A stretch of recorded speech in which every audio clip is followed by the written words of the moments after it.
was registered in 2013 in Harare, Zimbabwe, as PVO. As time progressed, we realized it was um, now a profit-making organization. So we did approach the Ministry of Social Services. I think we sent a circular on that. And the advice we got was we needed to register ABWA separately as a private entity. So this was done, I think, a couple of months ago or early this year. The reason why we thought it was imperative to address you right now is, as you're aware, we kept you updated on the progress when we started, what we were doing from the egg production, and when we started doing dairy production. One of the challenges that we faced was we grew faster and we neglected some business fundamentals. Like I said in my last address, that two of the major business fundamentals that we neglected were digitalization and banking. These, although we did start developing an app almost 6 months ago, we were not fast enough to capture and to try and mitigate some of the risks that were imminent, so to speak. Fast track July, towards the end of July, our finance director sent a memo that it was going to be on indefinite leave because of a personal emergency. And so I was forced to take over a payroll. That was for the first week of August. And within this first week of August, we faced tremendous challenges because, we received an avalanche of diasporans that landed in Zimbabwe, most of them unannounced, and they wanted to get their cash in the office. So a couple of days they were getting the cash. At the same time, the same people were registered to receive their funds in the UK, Canada, Australia. I think it was on the third day that we realized we were facing a challenge, and again, people were not happy. So we decided to have a bilateral meeting with the investor. The sample size, the representative sample size were about just under 50 people. But we held a meeting. They had their major concerns. We also had our concerns. We met halfway. I'm sure most of you received the minutes on that. One such recommendation that came from that meeting was we needed to do an appointment system to cater for everyone. Those that were coming from diaspora needed to give us ample time to migrate from a diaspora payment system to a Zim cash pickup. We did, however, introduce the payment appointment system on the 15th of August. It somehow worked perfectly okay without major glitches. That was mid-August. But when we came to September, however, I happened not to be in the country when I received a lot of disturbing feedback from different investors. The problems they were facing regarding the appointment system, some would come back like 3, 4, 5 times. We would receive some daily payouts, and these daily payouts would have certain names. But come day end, you'd find those people are calling you back to say, I didn't receive my funds. So it was quite confusing to try and figure out, so who is getting paid if the people that were on today's list didn't get their funds? But that's when a lot of whistleblowing came through. Very reputable people started contacting me saying, are you aware that there's a lot of arbitrage happening in your offices?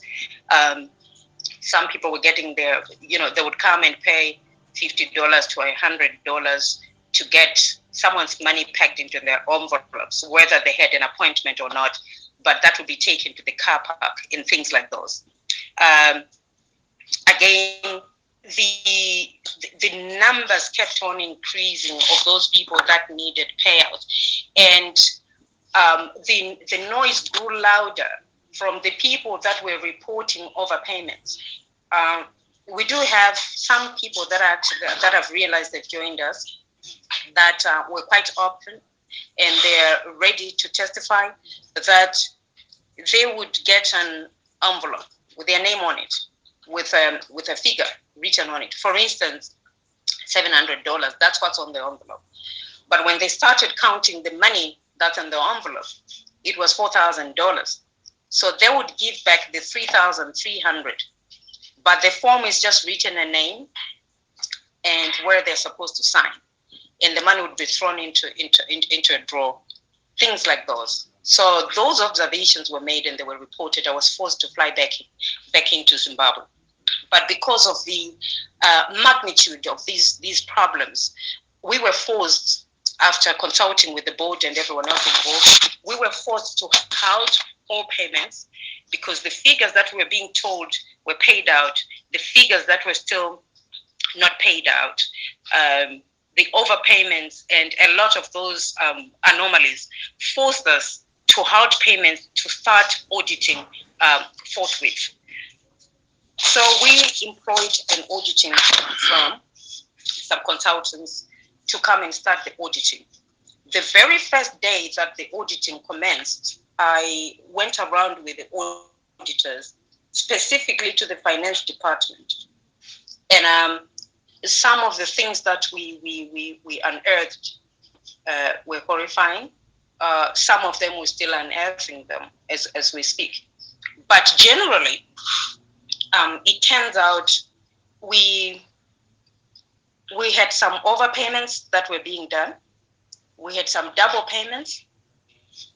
We had some accounts that were being paid, like money was being transferred to these accounts. Surprisingly, some of the accounts that received the funds from ABWA do not even belong to any ABWA member. Some of these accounts are not traceable. The names are not traceable.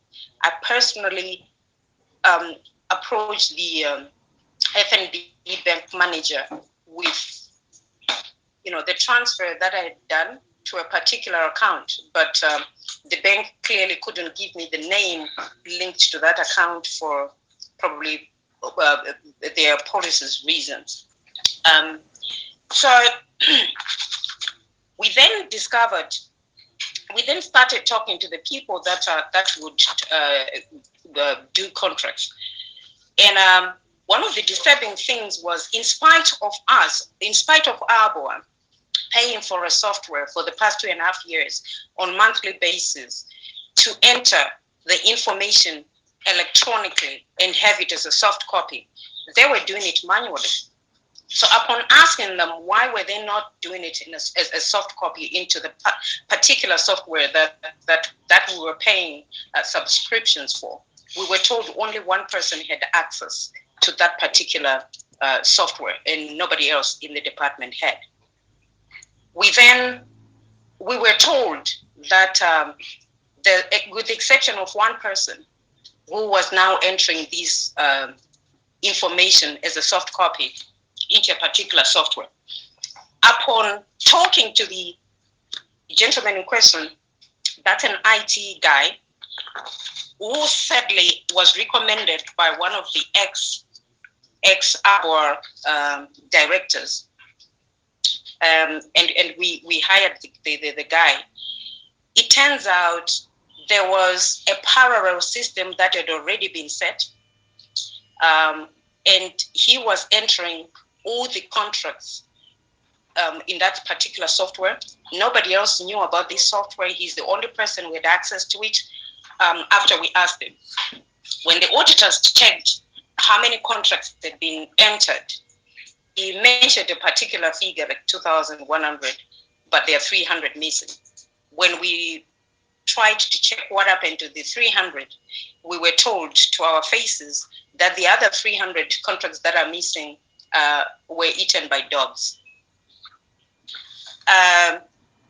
The dogs in question passed through the offices in January this year, but it took the auditing team to get into that department to be told that the contracts were eaten by dogs. Again, what was worrisome was the fact that there's only one person who had access to these particular contracts. So the auditors wanted to find out if there are 300 contracts missing from January and we're doing payouts, who are we paying? And as external auditors, how do we verify and validate the existence of these contracts? We did not get an answer. The same gentleman, up until today, we were all the passwords were being changed throughout the day. Whenever we tried to enter into the system, a password is changed, staff emails were being changed, and most importantly, we did send a circular last weekend to get all, we recalled, in fact, we needed verification of all the contracts. There was, for those that are aware, there was a specific email designated for this. I think it was contracted ABWA, something like that. And so most people complaining that they were not getting anything. So when we approached the same gentleman, we were told the emails were not coming through to us because they were in a server. It turns out those emails, some of those contracts were now being, what I might call, for the lack of a better word, being tampered with. And so we eventually managed to get everything, and I think most of you have managed to get some responses from the office. As we speak, we've heard the auditors decided to work throughout the weekend.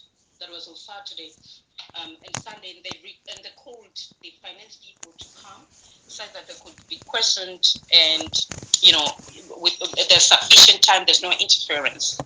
But only one person turned up. Come Monday, 2 people from the department have resigned. 2 of them were let go. We took their tablets that have damning information on what was happening between them and some of our unscrupulous investors. We've realized from some of the information, because just this afternoon, when we decided that we were going to take over the laptop that was being used by the gentleman in IT that I mentioned earlier, he then said he didn't have the ABWA laptop. He had forgotten it at home. So we decided, he said he was utilizing his personal laptop. So when we offered a driver to go and pick up that laptop at home, surprise, surprise, the laptop was now found in his bag. He said, now I have it. But what I can then say is, what's quite disturbing about this is it's quite clear from the information that we have at the moment that the gentleman wasn't working alone. The gentleman was working on a few people that were keen on taking over. We do not know to what extent, but there is information pointing to that as we speak right now. So that's still an investigation, and most of our findings will definitely be dealt with by the law enforcers. So I'm not going to say much on that. Like I said, it will be dealt with by the law enforcers. Now, we have had, when we created the anonymous email for some of the investors to get in touch with us, we've heard overwhelming responses from some of the investors that are saying, look, I personally was overpaid for a couple of months. I tried to reach out, but nobody responded. So yes, here I am. Some were saying, I was overpaid, but I contacted your office. I was told to pay that amount, to transmit that amount to another account, say in the UK or wherever. So they were given a separate account to do that. Some were saying, yes, I was overpaid, but I came to your office and I gave back the money, but the money was put back in the drawer, something like that. But I can say at the moment as we speak, I've never received any financial reconciliation that states that was ever any investor that gave back the money. Thank God, because most of these investors have come forward, they've given us the names, so we know what exactly was happening.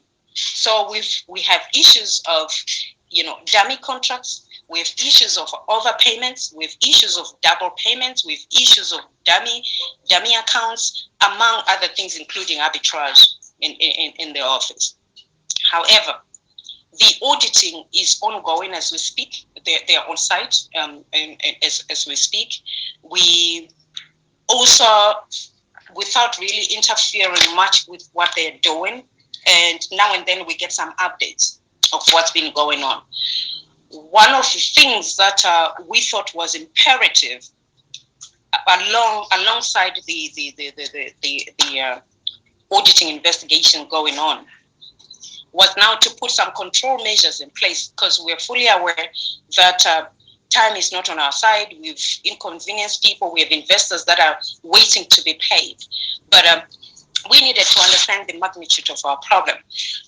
One of the things that we did was to recall all the contracts. So we are hoping that you will cooperate with us so that, we double check, and the sooner we do this, the better. The deadline date is the 23rd, which is this Friday, where, we've already started analyzing some of the contracts that you've already submitted to us. But in conjunction with the auditing that's taking place right now, we have the Zimpay people that are helping us with the payment gateway. What we did was to decentralize everything and opened an account with Saskin Bank, a treasury account.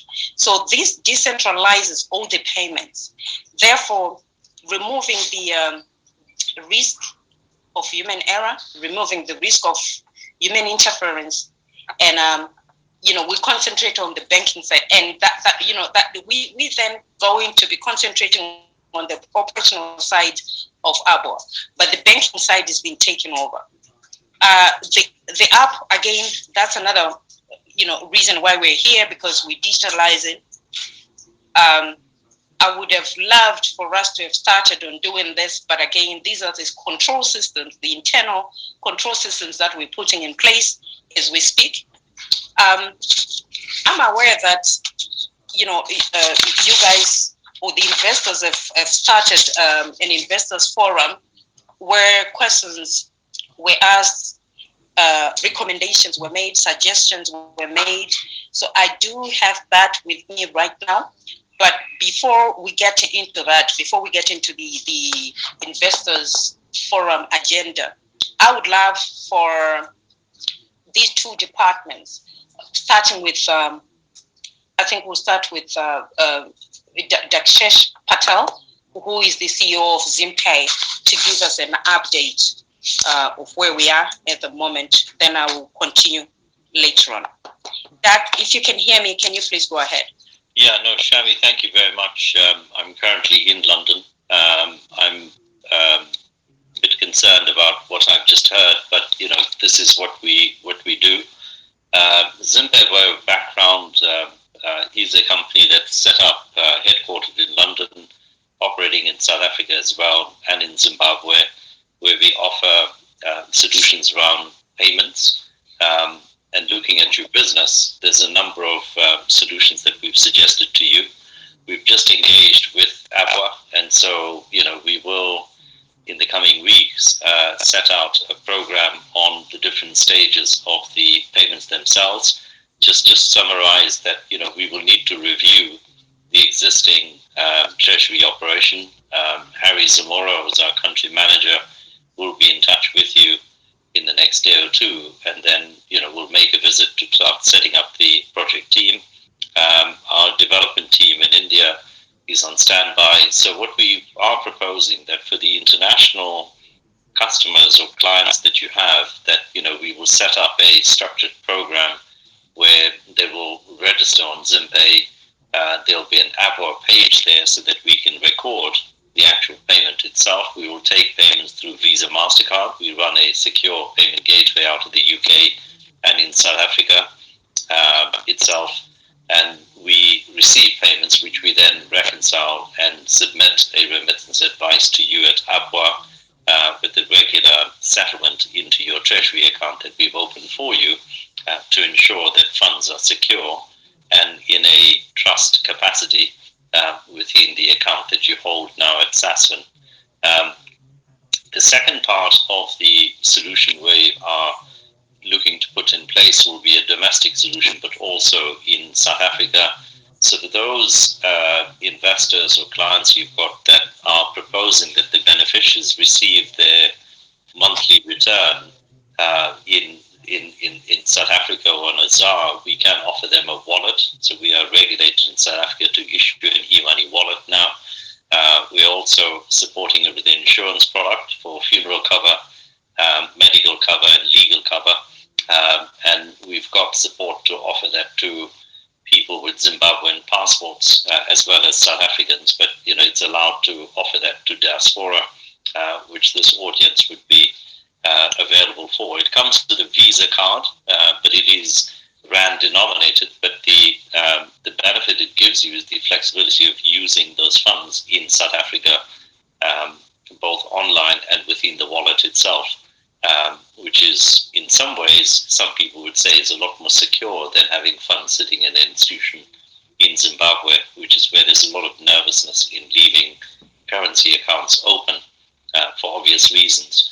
The third solution, where your beneficiary requires a cash payout, we have got partnership arrangements with a number of banks in Zimbabwe, and we will shortly put in place a solution for you to allow for a digital voucher that allows the individual, by example, if they're getting $200 a month, they could go and collect that from any bank branch, and I understand one of the major supermarket money market counters as well. So it'll give you a much more digital support in an approach where there's proper reconciliation, there's proper authorization of payouts that need to happen. We've got access to ABWA, to our partner portal, so you can track the movement of funds. You can reconcile that back against the contracts. If you wish to, you could load the contracts onto the ZimPay platform as well. So there's a reconciliation process, and it just means that we can digitize and give you a lot more stricter controls that avoids the payment of overpayments or underpayments or non-payments, as the case may be, and allows you to track. We can set it up to also automatically send emails or WhatsApp messages or text messages to the investors and to the beneficiary if that's required on a regular monthly basis. They can see what settlements are being done to which particular beneficiary. So those are just some examples of the type of solutions that we will bring into ABWA. It is a challenge, but we do have a number of these solutions. We already do collection services for some of the insurance companies, mortgage companies in Zimbabwe, where they're getting payments coming in from the diaspora. So we collect it in the UK, Canada, US, Australia, and parts of Europe. People can pay online, and we do that on a regular basis. We can standardize it where reminders are sent out for payments or collections, as the case may be. But the important thing is to ensure that all of the documentation and the authorization requests that we get are sort of standardized, which is what we will help support and set up for you. So we've begun the process. Excuse me, I just got a slight cold. And we will begin with, setting up the program for the international receipts, so that customers or investors you've got, don't need to rely on remittance houses to get money across to you. They'll be able to do that efficiently using their Visa, MasterCard, the bank card, quite easily through our secure gateway to be able to collect those payments for you. So in terms of background, we've been operating for a number of years. We also offer a bill paid marketplace for those that are interested in paying for electricity, airtime, groceries. We have an integration with OK Zimbabwe as well, and with Gain in Zimbabwe itself. And we've just recently signed a very significant funeral service company to do their global collection for them. It's a very well-known name. Under NDA, I can't disclose the name yet. I think we will do a press release in the coming weeks on that. And they want to use us for exactly the same reason, is to collect their insurance premiums on a global level for their thousands of customers that they've got. And then we'll roll that out in South Africa as well. In South Africa, we work with Guard Risk. So we have launched a insurance product. So, Zimbabweans living in Zimbabwe but also abroad are able to now get access to that particular product for their loved ones that are in South Africa or in Zimbabwe itself. And we're looking to expand that service into Zimbabwe as well. That will include other financial products itself. So that was just to give you a slight overview of who we are and what we're doing. We have a team in South Africa with a call center, which is where our center of the operations are. We have a very small treasury team in London, and we have a team on the ground in Zimbabwe as well. So we're very much able to support, structuring and solutioning for yourselves and for your investors, and more importantly, your beneficiaries in Zimbabwe and in the region.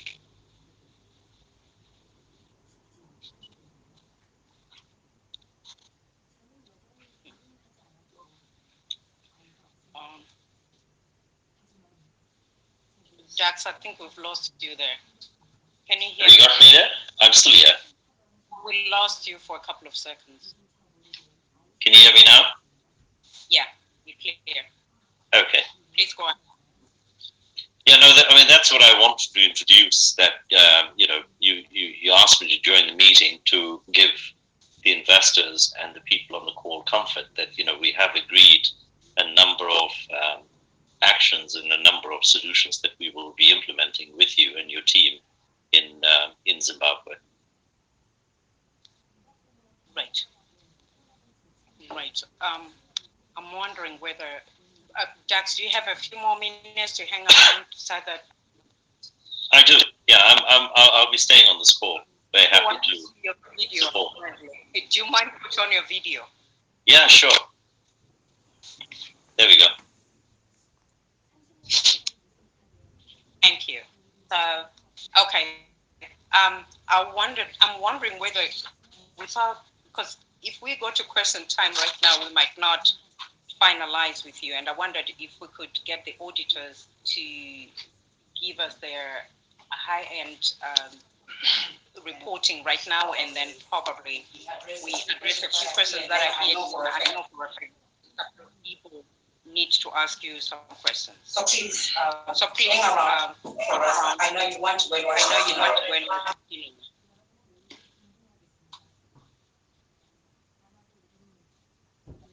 Okay.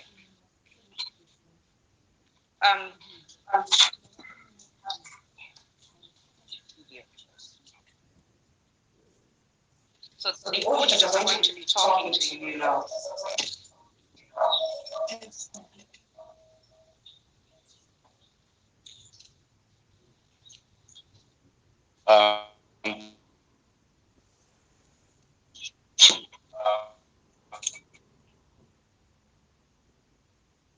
My name is Charles. We have been engaged by ABWA to carry out an internal audit. And we are still in the early stages of the audit. So what we are going to do now is to give you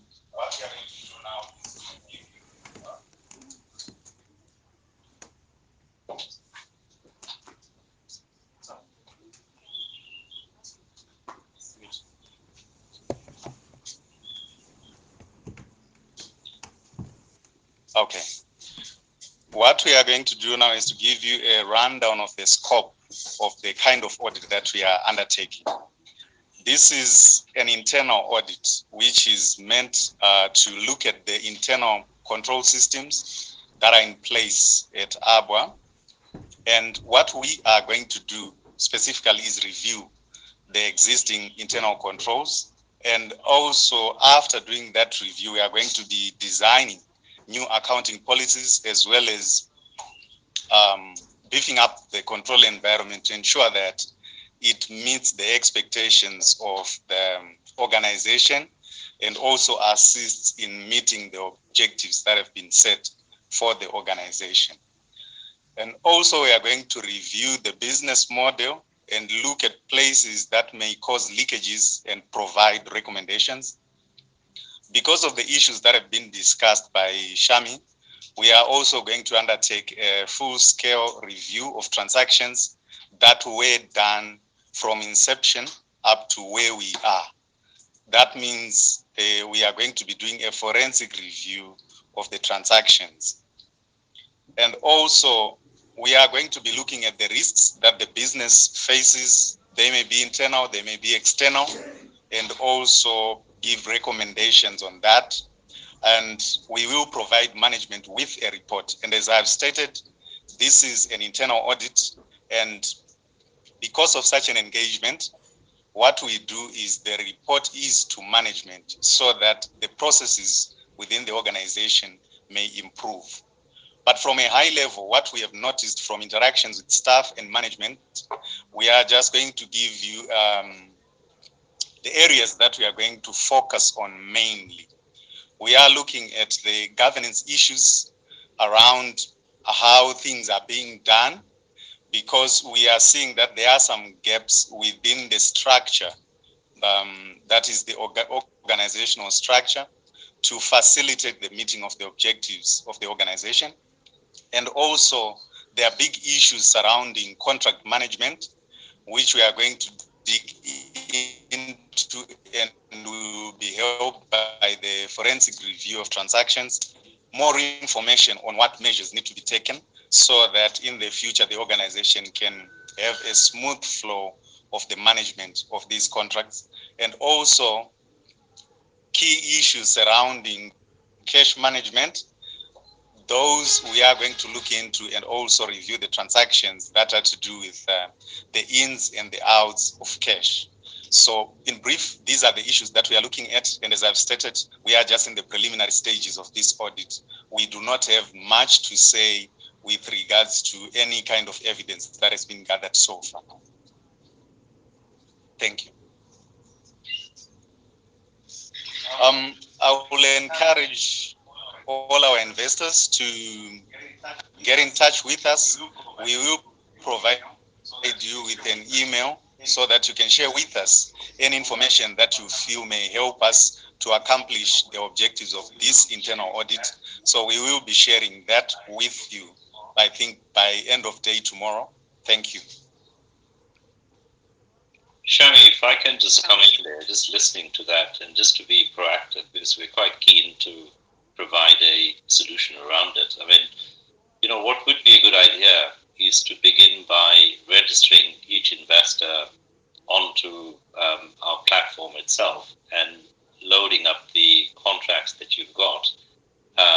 We can then set, you know, the structure such that, you know, there are specific amounts that have to be paid across. So if you look at your investor base, I think what you're explaining to me was that if they're following the egg investment, for example, if it's $1,000 or if it's $4,000, we could set that as standard parameters so that, you know, based on the contract that's been signed, they then get an email where they've got to click on a link to basically register, and that automatically then provides an account reference that we can generate, which is a unique reference. And that will stop, communication from being erroneous, because unless you registered and you got that reference, you don't really have an account that's open. So what we're suggesting is that effectively you're creating an account for each of your investors. So when they make that payment, we can reconcile what was expected to be received, i.e. if it's $1,000 against what was actually paid.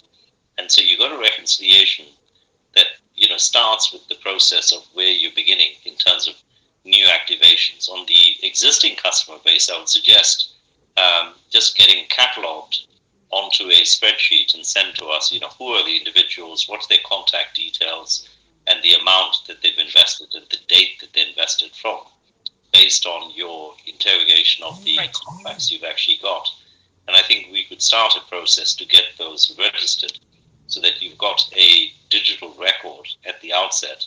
Now, what that will also do is set out what is the payout ratio of what they're going to be receiving. So we can also then register on the amounts that have to be dispersed each month, in respect to that contract itself. So what you start getting is a bit more control around what is the amount that is pre-authorized, which, you or, some directors need to sign off that's saying that these are the authorized payouts that need to happen. Because when we subsequently receive that instruction from you, we can match that against what was the expected payout that's expected within the contract itself. So you've got some sort of tracking mechanism that we can put in place fairly quickly. But that's when they determine whether they want the funds onto their RAND wallet, whether they want the payment in Zimbabwe in cash through a digital collection, around the country, etc. So those are just some ideas, just listening to the internal audit team and just listening to the problem that, we can try and help you solution a lot of it fairly quickly whilst you're doing your forensic review, which I suspect may take some time for you to reconcile the history. But it's good to try and get to a point of structure quickly in the process. And so we can define that for you and then kick off a project. So I'm mentioning that because we will need your authority to set up a proper email communication and registration process to get everyone on board so we can digitize and get accountability of what you're expecting to have already received and what you expect to pay out each month. So it starts giving you a bit more discipline around your cash management and also your payout solutions linked to the actual productivity of your activities in Zimbabwe. So that's just an observation, just listening to the conversation of some of the areas that we can certainly help support and prioritize very quickly. So that's your team on the ground are way ahead of that particular schedule. As of last Friday, we started doing those registrations, and we do have, I think, quite a good turnout at the moment, and I'm sure by end of this week we would have registered pretty much everyone who's around. So we've already started data collection on that. So yeah, thank you. And also, I think part of that includes you plugging into our app. I don't know what the interface you have in mind. So once that's done, everything else will be interfaced, I guess, and it becomes easier for data miners. Yeah, that's fine. I mean, those are simple APIs, but we need to understand the existing process. So we'll get Harry, who'll come up and understand all of that, and then we'll define it for the developers to integrate into your systems and into the Zimbabwe platform. Right. Okay. All right. Thanks, Dax. Thanks, Charles. I think we may now need to address the questions that were, or the agenda that were forwarded to us. But before I do that, I need to inform the investors and everyone else who is with us right now that out of